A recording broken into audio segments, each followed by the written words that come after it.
Hi, this is Heather from KDoozy, and to this video is about community accountability.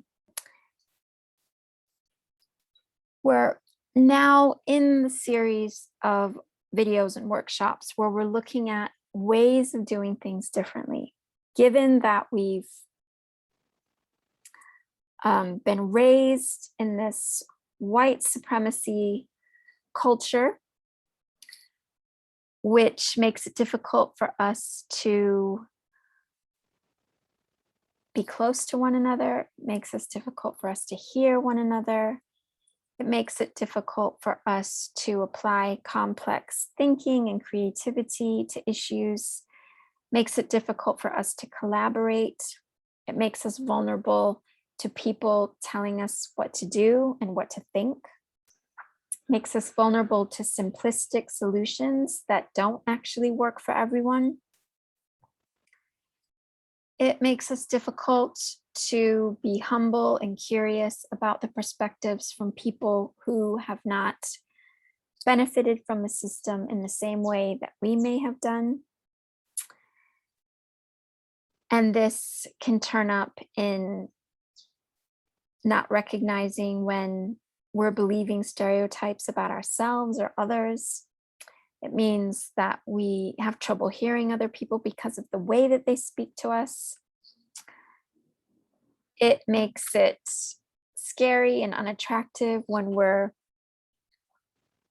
so desperate to take from other cultures because of what we weren't able to get from our own culture. It shows up in how white supremacy culture dominates around the world, including the English language.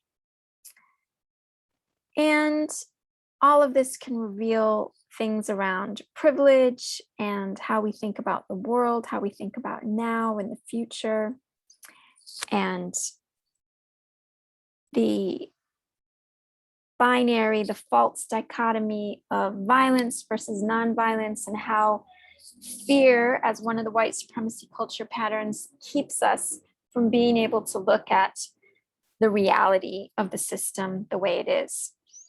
And so a solution that works for everyone, which was the last video series that I recorded, was about how we can collaborate, how we can get close to each other, how we can really listen to one another, gain necessary perspectives from each other, and figure out a way to collaborate on responding appropriately to all of these big questions.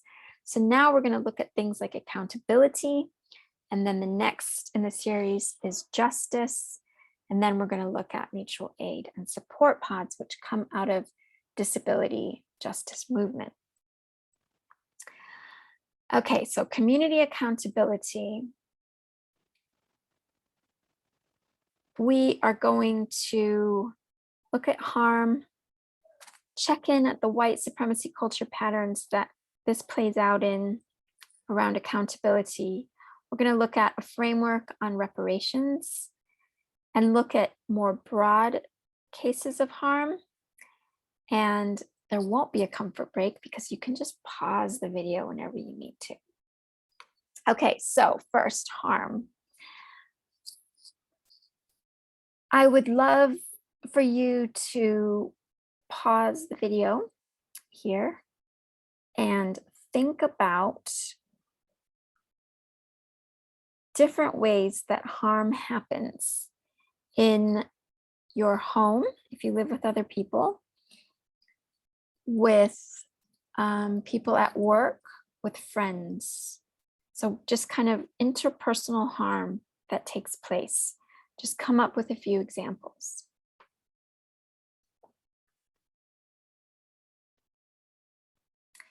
If you're in the Facebook group, and there's a link to how to join that at the end, you can go to the guide on community accountability, and you can put examples in there. And then that's a place where people can do this work together, taking those examples forward as we're doing this video. And If you prefer to do it live with other people, you can book a workshop. Okay. So examples of harm can be things like children in the house hurting each other's feelings, or physically hurting somebody. It can mean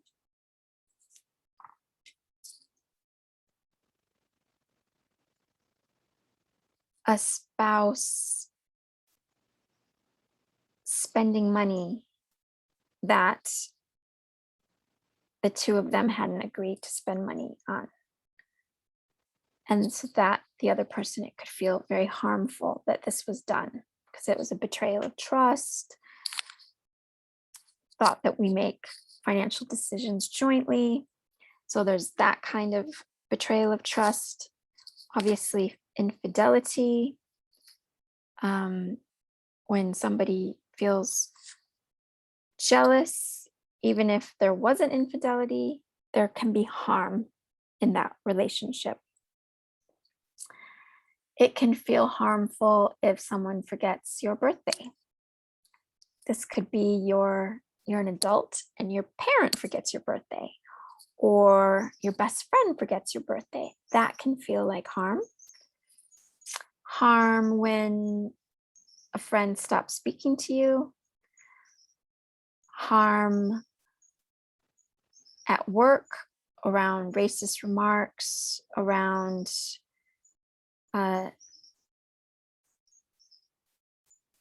being excluded when it's part of your role to be included. So all of these different kinds of harm. So I want you to choose one. And this is why it's so much better to do this with other people. But if you're not able to do that, choose one and pause the video and think about, if we were to say, I want that person to be accountable for what they did, or what would have had to have happened for you to be able to say that person took accountability for what they did? What would you want to have seen for that to happen? And if you were the one doing the harm, how would you define taking accountability for what you did? So just think of what comes up for you.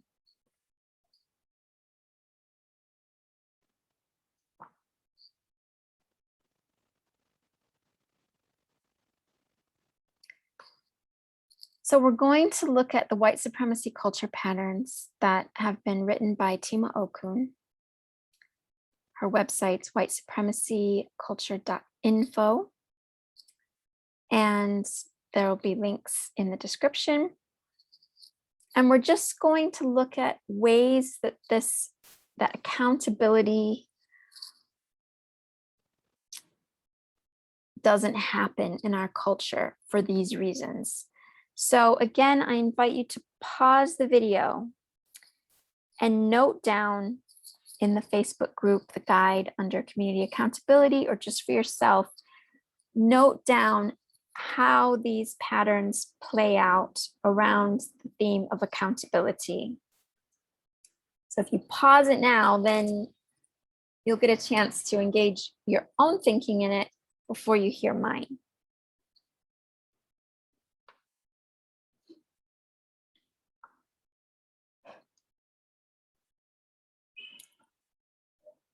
Okay, so how do these patterns play out so that we don't hold ourselves accountable? Let's look at it that way. So fear. We could be afraid that we're going to be ostracized if we admit that we've done something wrong. Fear of losing face, fear of losing our status, our sense of identity. fear of being punished, fear that the consequences of harming someone are going to be some kinds of punishment.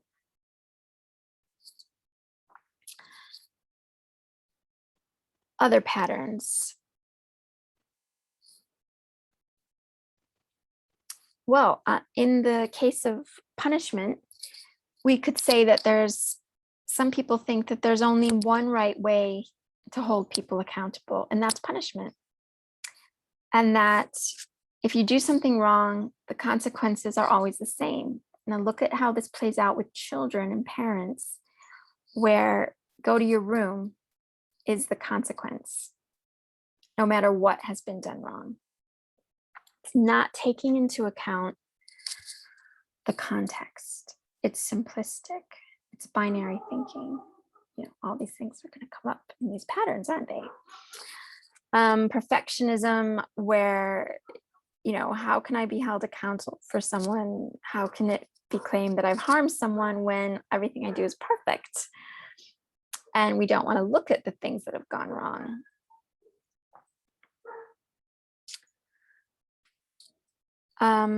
Either or binary.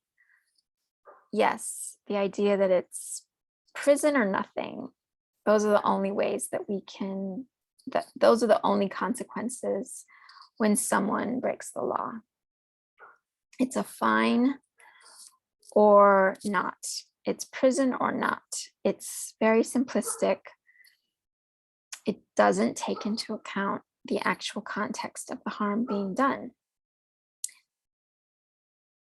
People don't take accountability because they get defensive about what they've done. They deny that they've done anything wrong. Taking accountability is deeply uncomfortable, particularly in our culture. And so we might, we avoid it for ourselves, but we also might try to keep people with power comfortable.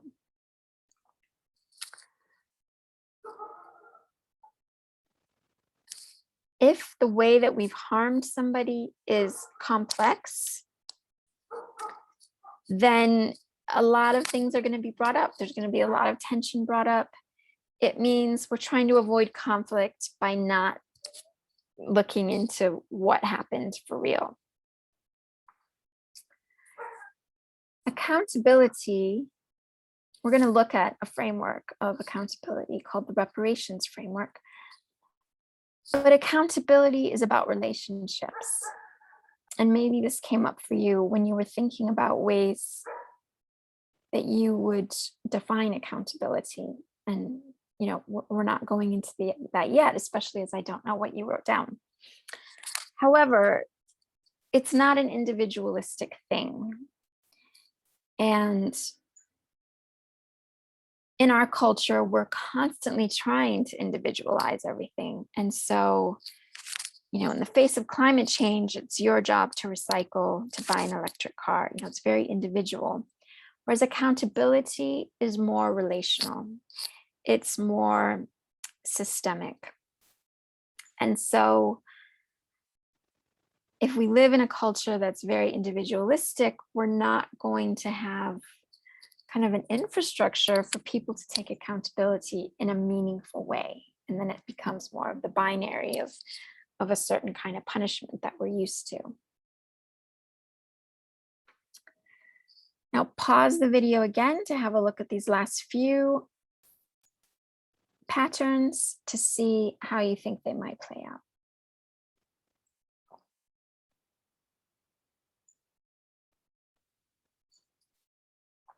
So progress is bigger and more quantity over quality. We can see that with statistics around crime. The idea that the more people in prison, the more people convicted. What is that saying? It's just saying that we've put more people in cages. It's not saying anything about accountability and whether people feel like justice has been done. And it all depends on your definition in that way. And then I think sense of urgency. if we think about the way our culture is, where we don't have enough time to look at complexity, we don't have enough time to look at the context.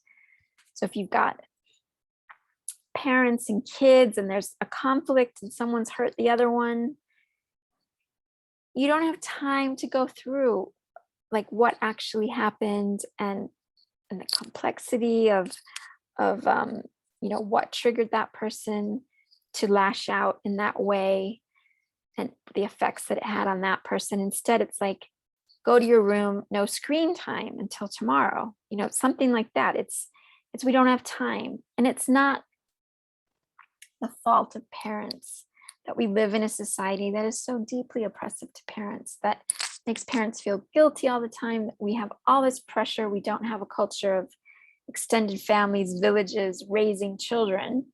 And this creates a sense of we want quick and easy fixes. If someone has done something wrong, then we just send them to their room, take away screen time, etc.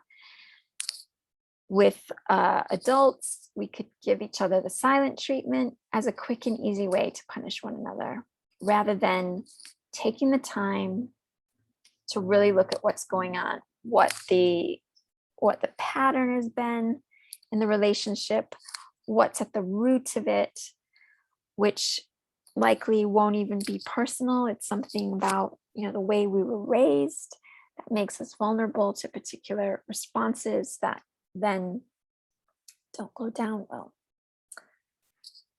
Okay, in the next video, we're going to look at the reparations framework. See you over there.